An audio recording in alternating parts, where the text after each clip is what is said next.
Olá, pessoal! Sejam todos muito bem-vindos a mais um episódio do Lifelong Cast, o podcast do profissional em constante movimento, um programa da ESPM para você se preparar para o futuro do trabalho e dos negócios. Você provavelmente já esbarrou em um anúncio de tênis no feed das suas redes sociais no mesmo dia em que procurou por uma promoção em algum site esportivo, talvez até no minuto seguinte. Isso acontece porque existem os algoritmos, sistemas que atuam nas redes sociais, nos serviços de streaming, em aplicativos e principalmente nas buscas que fazemos na internet. Mas, apesar de sabermos sobre a sua existência, até que ponto entendemos, de fato, sua influência nas nossas decisões e padrões de consumo? Eu sou Caio Corraine e hoje vamos descobrir como funcionam os algoritmos e de que forma eles são utilizados para influenciar o comportamento dos consumidores.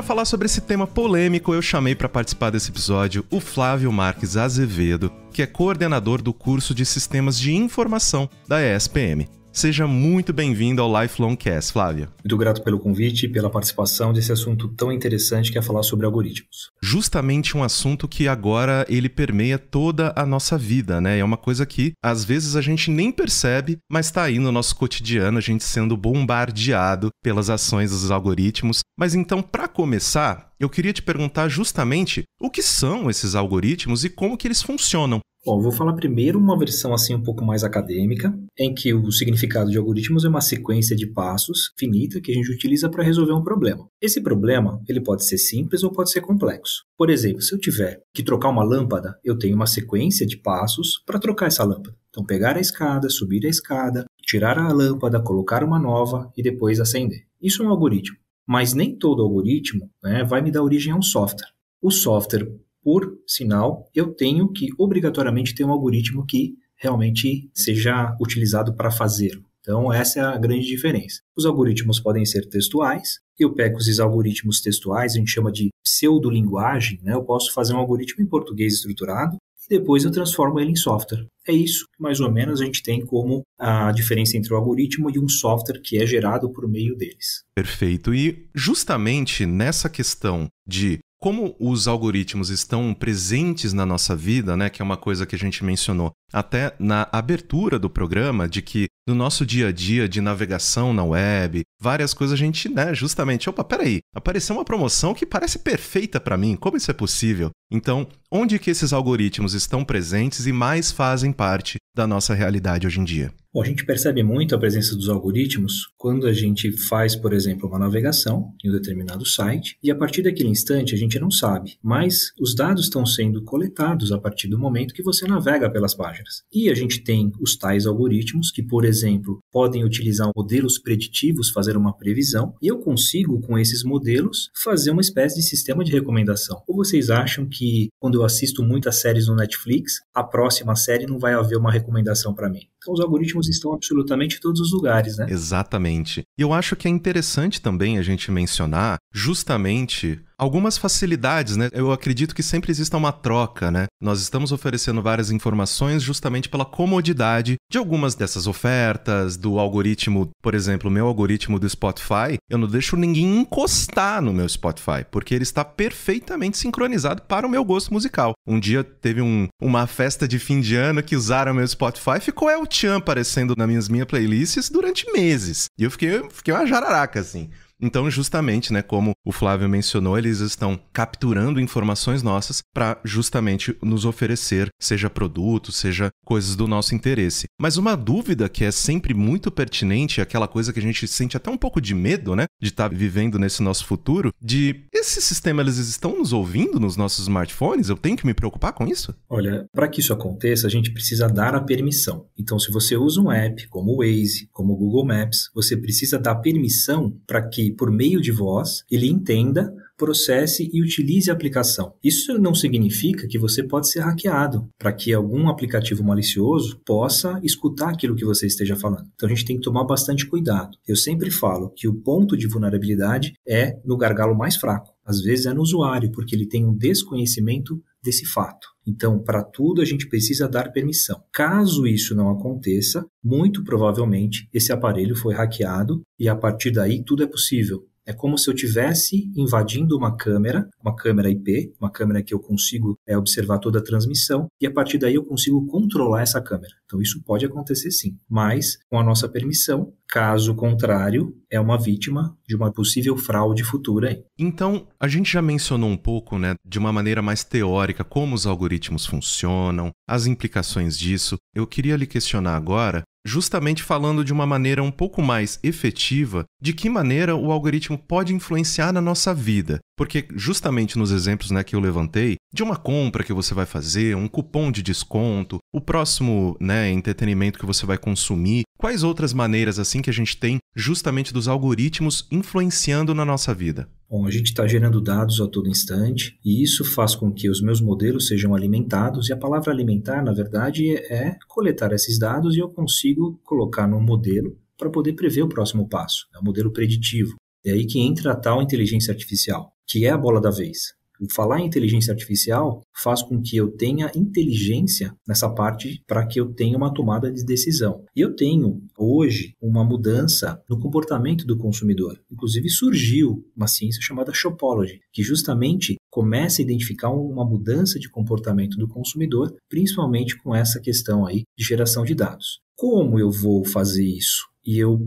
não tenho um certo cuidado com os dados que são gerados, isso pode ter um impacto direto na minha vida ou no meu comportamento. Então, por exemplo, se eu ouço muito Spotify, mesmo que seja só meu, eu vou começar a receber aquilo que é o meu padrão. Então, identificando o meu padrão, eu vou ser realmente o target de mecanismos que vão chegar até mim, e eu posso ter minha vida toda cercada desses algoritmos, e eles vão fornecer para mim, vão direcionar a minha vida. Alguns anos atrás, a Microsoft, de forma ingênua, lançou um bot, e esse bot foi alimentado pelos posts das pessoas e foi criado um bot fascista pela própria população. Então, isso que é preocupante. Então, as pessoas vão alimentando o que a gente chama de inteligência artificial, e é com esse input que vai haver um direcionamento futuro. Então, é essa preocupação que a gente tem. Exato, e você levantou muito bem esse exemplo do bot, que justamente eu acredito que as pessoas elas entraram naquele mindset de como a gente estraga esse bot o mais rápido possível. Né? E aí eu acredito que essas interações também, obviamente, influenciaram para esse resultado mais negativo. E a gente também tem aquela história, né, super emblemática da garota que, de acordo com as pesquisas que ela fez online, ela começou a receber anúncios de possíveis itens para gravidez e tudo mais, justamente porque, né, ela alimentou o algoritmo, como você bem mencionou, com,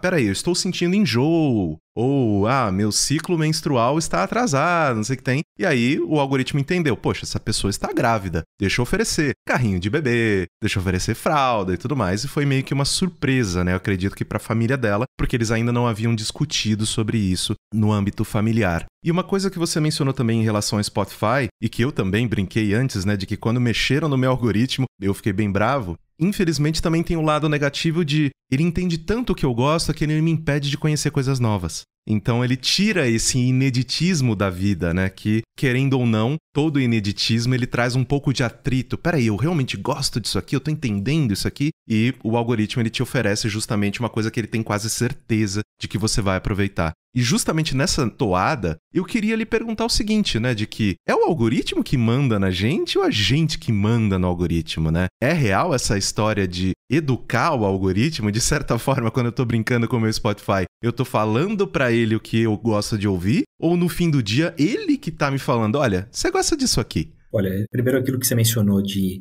pontos fora da curva, que justamente é o que a gente às vezes não recebe, a gente chama de outlier. Nem sempre o outlier ele é considerado no modelo. E isso faz com que a gente tenha sempre aquele padrão identificado e nunca vai ser submetido a um outlier. Alguma música diferente, alguma predição diferente relacionada, por exemplo, à questão de vídeos. Agora, a gente está ensinando os algoritmos, sim, por meio de inteligência artificial. É claro que a inteligência artificial ainda não tem a capacidade de reflexão, que isso é único do ser humano. Mas a gente teve uma evolução muito grande na área de IA, inclusive com Deep Learning, né, com aprendizagem profunda, e isso faz com que a gente tenha uma otimização de algoritmos, e a gente precisa ter só o cuidado. Não tem essa questão de os algoritmos mandam na gente ou a gente manda nos algoritmos. Eu sempre falo com a garotada que o computador é burro. Quem é inteligente é o ser humano que faz com que ele aprenda. Só que ele tem uma capacidade de aprendizagem muito mais refinada. Então, os resultados podem ser surpreendentes nesse sentido. Então, a gente tem que tomar o cuidado de como a gente vai programar esse algoritmo, como a gente vai implementar esse algoritmo, para que a gente tenha certeza ou uma boa previsão, no caso da predição, para que a gente não tenha esses casos de outliers desconhecidos, né? Então, é importante que a gente tenha uma noção do que é capaz,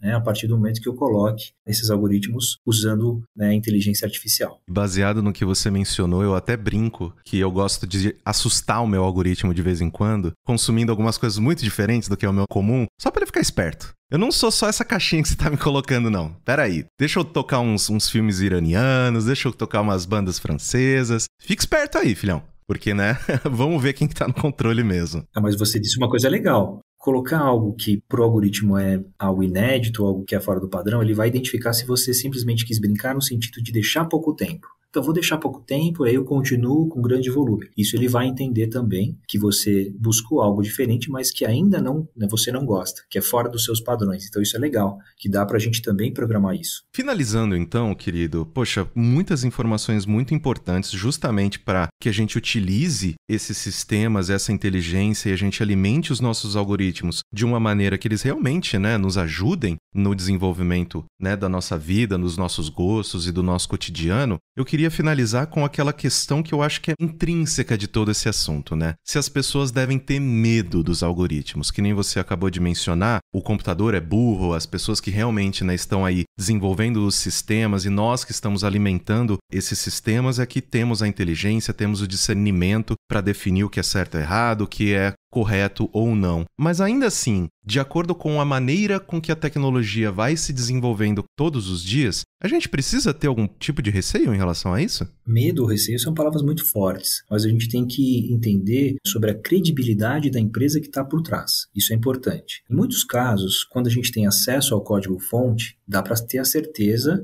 do que tem nesse algoritmo. Agora, as empresas que fecham, né, o acesso ao código-fonte, que é super natural, fica complicado e a gente depende muito da reputação da empresa que está por trás. Então, você tem que confiar no Spotify, você tem que confiar no Netflix, você tem que confiar na Amazon Prime. Então, é baseado numa relação de confiança. E é claro, em rede social, a gente tem a reputação. Reputação é um fator. Então, onde vai aparecer uma imagem negativa? No Reclame Aqui, em algo que veio de forma não intencional. Então, isso que é importante. A gente vai confiar na questão da reputação e confiabilidade da marca ou empresa que está por trás desses algoritmos aí. E é sempre importante também levar em consideração o objetivo da empresa, né? Porque, querendo ou não, quando a gente começa a falar, né? Ah, beleza, no início o Facebook era basicamente uma rede social para encontrar seus amigos da escola, encontrar pessoas que você conhecia, ver o que estava acontecendo na vida delas. Mas, cada dia que passa, a gente vai vendo, né? Obviamente, outros objetivos dessas redes, que é justamente angariar o máximo de informações possíveis sobre a sua vida, te oferecer anúncios específicos e bem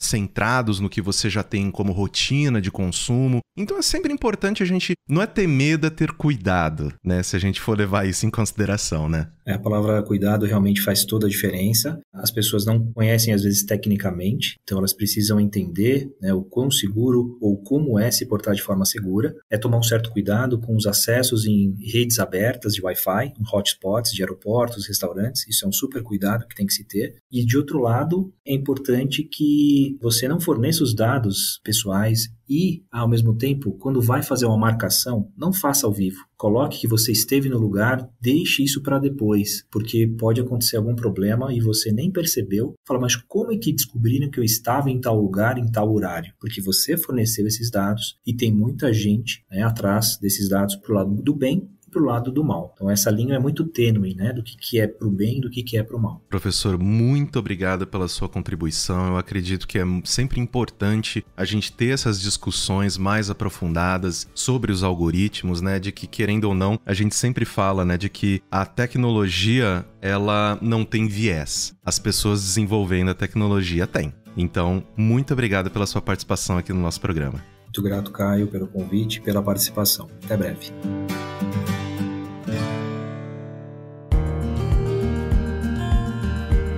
Agora que nós já entendemos o funcionamento dos algoritmos e até mesmo seu poder de influência, vamos falar sobre como as empresas, principalmente as de e-commerce, utilizam essa ferramenta para atingir os seus potenciais consumidores. Para isso, nesse segundo bloco, convido o Evandro Luiz Lopes, professor do mestrado, profissional em comportamento do consumidor da ESPM. Evandro, que prazer ter você aqui para falar sobre esse assunto. Seja muito bem-vindo. Muito obrigado, Caio. Eu fico muito grato aí pelo convite. Realmente é um assunto muito interessante e extremamente relevante. Então, obrigado pelo convite. Minha primeira pergunta para você, baseado em toda a conversa que eu tive também no primeiro bloco, é justamente sobre se um algoritmo ele influencia efetivamente no comportamento humano. A gente discutiu um pouquinho sobre isso no primeiro bloco, mas eu queria ouvir a sua opinião sobre esse assunto. Muito bom. Então, concordo com tudo que o professor Flávio colocou, um especialista nessa área. Um algoritmo, ele tem a capacidade, quando bem treinado, quando bem implementado, ele tem a capacidade de influenciar efetivamente no comportamento, mas não diretamente no comportamento.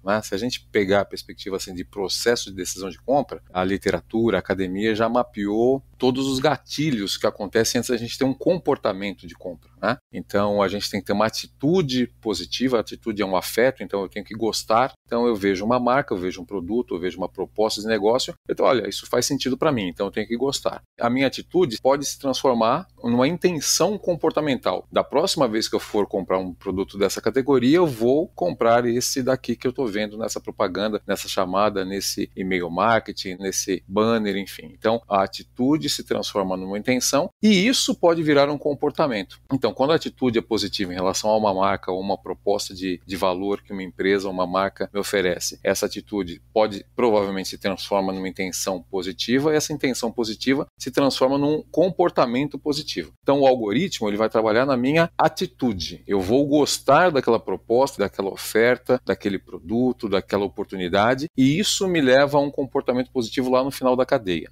Então, o algoritmo ele influencia efetivamente os comportamentos de compra, comportamento de uso, comportamento de recomendação, enfim, vários comportamentos humanos, mas não de uma forma direta. Ele trabalha numa cadeia de processos de decisão de compra. Então, influenciando a atitude, isso impacta na intenção e a intenção no comportamento. Mas o algoritmo ele tem um papel hoje bastante forte, principalmente nas jornadas online. Então, o algoritmo ele sempre existiam processos de decisão que eram impulsionados de maneira offline, nas lojas, nos PDVs, por meio de comunicação, por meio de treinamento, por meio de atendimento. Então, o algoritmo ele sempre teve no contexto da comercialização. E aí, quando o mercado partiu para uma perspectiva mais digital, mais de jornada online e empresas de bases tecnológicas, aí ele assumiu um papel fundamental influenciando com certeza o comportamento dos clientes e dos prospects, daqueles que podem ser meus clientes, mas ainda não são, mas já tem uma atitude positiva, já tem uma intenção de compra, então no próximo momento que eu for comprar aquela categoria, eu vou lembrar daquela marca, vou lembrar daquela proposta de valor e vou considerá-la entre os players que eu vou decidir pela compra ou pelo uso. E justamente uma coisa que é importante a gente colocar, a gente evidenciar nessa nossa conversa, o comportamento do consumidor sempre foi mapeado, É justamente o que você acabou de mencionar, que agora, pelo fato de muitos dos nossos costumes de consumo, eles estão se dando digitalmente, o algoritmo é basicamente uma ferramenta para que isso continue acontecendo em um novo âmbito, Isso é mais velho que andar para frente, gente. Fiquem tranquilos. Com certeza. Então, o mapeamento do processo de decisão de compra já é uma disciplina acadêmica desde 1972, só que era numa perspectiva ainda offline, ainda de PDV, então a gente gerava muita informação que não era corretamente capturada, que não era corretamente armazenada, e muitas vezes não era possível fazer o nível de análise que hoje o algoritmo permite que seja feito. Então hoje, nas jornadas online, aquele monte de informação que a gente sempre gerou, está sendo capturado, está sendo muito mais profundamente analisado para gerar insights para as marcas fazerem as suas propostas de valor. Então, o algoritmo, ou o mapeamento do meu comportamento de compra, do meu comportamento de avaliação, ele sempre foi mapeado. Hoje, ele é mais bem analisado e mais bem utilizado por conta da tecnologia da informação e dos algoritmos. E, professor, eu queria saber, então, justamente nesse papo de, poxa, mas o algoritmo ele tá aqui para nos ajudar, ele é um vilão e tudo mais, eles nos auxiliam a tomar decisões mais conscientes, mais informadas, ou eles acabam nos empurrando para aquelas comprinhas por impulso? Porque eu já fui um grande alvo de várias compras, quando você tá entediado durante a madrugada, vem um pop-up e fala, nossa, preciso disso agora. Então, como que isso funciona? Bom, então, Caio, eu acho que tudo na vida tem o trade-off, né? Tem o positivo e o negativo, o benefício e o custo, né? Então, tudo na vida é assim. Então, acho que o professor Flávio, no primeiro bloco, colocou uma questão muito importante. É importante a gente ter consciência de que o algoritmo está lá, mapeando a forma que a gente está navegando na internet, o que a gente está olhando, o que a gente está clicando, o que a gente dá um like, o que a gente coloca um dislike, enfim, né? Então, isso está sendo mapeado. Eu entendo da seguinte forma: quando eu tenho propostas de valor mais alinhadas com aquilo que eu acho importante, o algoritmo está me ajudando, né? Processar informação, então a jornada de consumo, ela é uma jornada que exige grande energia e dedicação de tempo, né? E processamento mental. Então, quanto mais opções desconexas com o meu querer ou com o meu desejo eu tiver que processar, mais energia eu vou gastar e mais tempo eu vou perder para tomar a minha decisão. Quando o algoritmo me coloca opções mais alinhadas com o meu perfil de compra, com o meu perfil pessoal, com a minha personalidade pessoal, eu acho que a gente está ganhando em tempo de processamento, então eu vou analisar menos opções que estão mais alinhadas comigo, posso tomar a minha decisão de consumo, de compra, de forma mais rápida e gastar esse tempo e essa energia que eu estaria processando opções irrelevantes para a minha personalidade com outras atividades mais interessantes, como lazer, como educação, como família, como diversão, enfim, né? Então apesar de existir esse trade-off entre o benefício e a possível compra por impulso, eu acredito que é uma vantagem a gente ter os algoritmos nos ajudando, principalmente nos processos de recomendação, que eles vão nos recomendar produtos e serviços que estão alinhados com o meu desejo, com a minha necessidade, com o meu perfil. Evidentemente, como as opções que são mostradas estão mais alinhadas com o meu perfil, provavelmente eu vou comprar um pouco mais, eu vou tomar uma decisão de forma mais rápida e aí eu posso sentir que eu tomei uma decisão por impulso, porque eu deixo de ter aquela energia toda despendida no processamento mental das opções, porque eu tenho menos opções mais alinhadas, então eu tomo uma decisão de forma mais rápida. O consumo, ele faz parte da nossa sociedade, faz parte da nossa vida, né? Então, muitas vezes a gente resolve grandes problemas da nossa vida por meio de consumo. Hoje em dia, por conta dos algoritmos, a gente consegue tomar essa decisão de forma mais rápida e mais assertiva. Nossa dissonância cognitiva, aquele nosso arrependimento pós-consumo, já tem vários estudos que mostram que está cada vez menor, porque as opções que me são apresentadas são mais alinhadas com a minha necessidade, com o meu desejo. Então, no geral, mesmo tendo esse trade-off, eu considero o saldo extremamente positivo. O algoritmo, ele me ajuda a ser um consumidor melhor. Eu gasto menos tempo, processo menos, gasto menos energia e tomo decisões mais acertadas, mais alinhadas com o meu desejo primordial em várias situações da vida, né? Então, mesmo tendo um trade-off, eu acho que é extremamente positivo nossa capacidade de tomada de decisão no cenário com a tecnologia da informação ajudando por meio dos algoritmos. Sim, um exemplo que eu cito até é justamente uma coisa que eu trago do meu próprio comportamento. Quando eu vou efetuar uma compra que ela é grande, é um valor mais expressivo, eu pesquiso até o centavo. Eu vou, eu vou ver a ficha técnica desse produto, vou ver o outro, vou ver vídeo, vou ver review. Quando é uma coisa do meu dia a dia, eu preciso pedir alguma coisa para comer e tudo mais, o que for mais rápido, tiver menos atrito, é o que vai ganhar, né? Então eu acredito que justamente esse poder mental que a gente está economizando, a gente precisa entender também a melhor maneira de usar esse lado positivo, né? E eu queria finalizar a nossa conversa também mencionando para você e perguntando, né, justamente sobre a utilização desses algoritmos pelas empresas, né? E de que forma elas estão escolhendo influenciar as nossas decisões de compra e principalmente se elas estão fazendo uso dessas ferramentas de maneira ética, né? Então, eu queria saber o seu ponto de vista em relação a esse assunto um pouco mais espinhoso. A primeira parte, né, onde é que as empresas, onde é que as marcas estão usando os sistemas, os algoritmos, né? Se a gente pegar no processo de decisão de compra, a gente começa lá com lembrança, né? Eu tenho que ter a awareness da marca, do produto ou do serviço, para passar para um interesse ou consideração, depende do autor, ele batiza como interesse ou ele usa a taxonomia de consideração. A consideração vira uma intenção, a intenção vira uma avaliação e aí eu decido o que eu compro, né? Eu tenho o comportamento de compra. Então, em todas essas fases do processo de decisório, a gente tem algoritmos funcionando, desde a lembrança, né? Então, eu faço uma pesquisa num buscador qualquer, né? E eu vou pesquisar, sei lá, mamadeiras, os algoritmos vão me mapear essa minha pesquisa, e aí nos próximos sites que eu entrar, nas próximas páginas da web que eu visitar, as que tiverem um sistema de remarketing já funcionando, o algoritmo vai dizer, olha, esse aqui é um cliente que procurou uma madeira, oferece puericultura, oferece alguma coisa para bebês, oferece alguma coisa para crianças para ele, porque ele é um target em potencial. Então, desde a lembrança, aí eu vejo a sua propaganda lá, estou vendo um site qualquer, vejo um box, um painel eletrônico com essa propaganda, vou lembrar da sua marca. Então, desde o processo da lembrança da marca até o interesse, consideração, buscar mais informação, fazer a avaliação compilada dessas informações e tomar uma decisão, os algoritmos estão funcionando. Então, eles permeiam todo o processo. Se a gente pensar o que as empresas mais utilizam são os sistemas de recomendação, então os famosos lookalike, né? Então, se você viu aquilo e gostou e fez uma avaliação positiva, ou viu até o final, eu te recomendo produtos e serviços parecidos ou entretenimento parecido com aquilo que você viu até o final ou que você manifestou positivamente como avaliação final. Os sistemas de remarketing, então eu faço uma busca na web,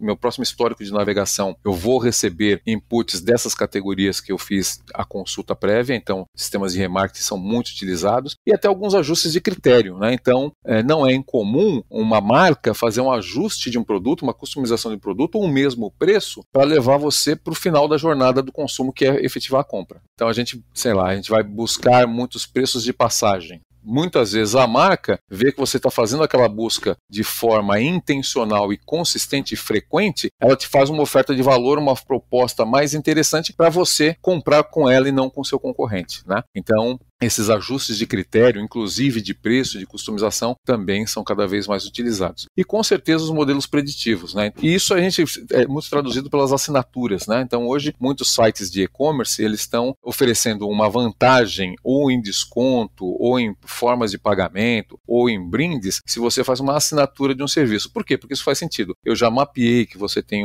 uma compra recorrente ou um uso recorrente de um produto ou de um serviço, e eu te ofereço, olha, fica nos próximos 6 meses com a mesma periodicidade comigo, sendo fiel, e eu te dou uma vantagem financeira, uma vantagem em parcelamento, uma vantagem em customização, em entrega, enfim. Então eu te dou uma vantagem para você continuar leal ao nosso relacionamento comercial. Do ponto de vista ético, eu acho que não é o algoritmo ou o uso deles que pode classificar como uma conduta ética ou não ética, né? Tem empresas que são extremamente éticas, que utilizam essas ferramentas com grande competência. Tem marcas, e essas não resistem muito no tempo, elas não resistem muito no mercado, que têm uma conduta não ética. E independente dela usar o algoritmo ou não, pode ser na entrega, pode ser na própria precificação, pode ser no atendimento. A empresa que não prima pela ética, ela não precisa do algoritmo para ter essa prática aética, né? Esse não uso da ética, e ela, hoje em dia, com os sistemas de informação e com os sistemas de proteção ao consumidor, elas tendem a desaparecer do mercado de uma forma rápida, né? Então eu não acredito nessa questão de uso não ético do algoritmo. Acho que a empresa ela tem uma conduta ética e ela vai ter isso em toda a sua operação, desde a compra, do tratamento com os fornecedores, a lisura com fornecedores e com o governo, recolher seus impostos, atender bem o consumidor, se preocupar, colocar o consumidor no centro da sua estratégia e no uso dos algoritmos, né? Então a empresa tem que ser ética com todos os stakeholders do processo, desde o fornecimento até a entrega do produto na sua casa e depois na assistência que ela vai te dar se você tiver algum problema pós-consumo, né? Então, empresas éticas é o que a gente tem que procurar. A gente tem que ter consciência que todo o mercado hoje usa o algoritmo. Então a gente tem que ter consciência que a nossa pegada digital, aquilo que a gente deixa de rastro na internet, vai ser usado para fazer uma proposta de serviço, ou uma proposta de valor para um serviço ou para um produto. Se a gente pensar que propaganda sempre fez isso, né? Propaganda na TV antes, quando a gente não tinha o digital tão forte, mas a gente tinha as propagandas na TV, propaganda faz isso. Tenta te dar um senso de urgência para um consumo pontual. O algoritmo tem esse mesmo papel, só que de uma forma mais, na minha opinião, mais profissional. Eu não tenho que dar um tiro de canhão para te apresentar uma proposta de valor que faça sentido para você. Eu vou trabalhar uma personalização. Então o marketing digital é muito mais one-to-one do que aquele que a gente tinha antes do crescimento aí das transações digitais, né? E eu sou fã dessa estratégia. Acho que o papel da empresa realmente é esse, é tentar te atender bem, né, esmerar-se no seu bom atendimento desde a proposição do produto ou serviço, né? Não só na entrega, não só na comercialização, mas desde a proposição. E nisso, um algoritmo bem calibrado está totalmente alinhado com essa estratégia. O que você mencionou em relação ao imediatismo, nós fomos criados em cima do só hoje, o dono ficou maluco. Exatamente. Professor, um prazer enorme debater esse assunto com você. Eu acredito que a gente poderia ficar muito mais tempo discutindo sobre isso, mas, novamente, muito obrigado pela sua participação aqui no nosso programa. Eu que agradeço, Caio. Um grande abraço a você e a toda a equipe aí. Parabéns pelo trabalho, viu? Eu tenho certeza de que esse papo esclareceu suas principais dúvidas a respeito do uso dos algoritmos e do seu impacto nas nossas escolhas. Aproveite e comente nas redes sociais da ESPM o que você achou desse episódio e quais temas você gostaria de ouvir em episódios futuros do Lifelong Cast. Muito obrigado pela companhia e até a próxima!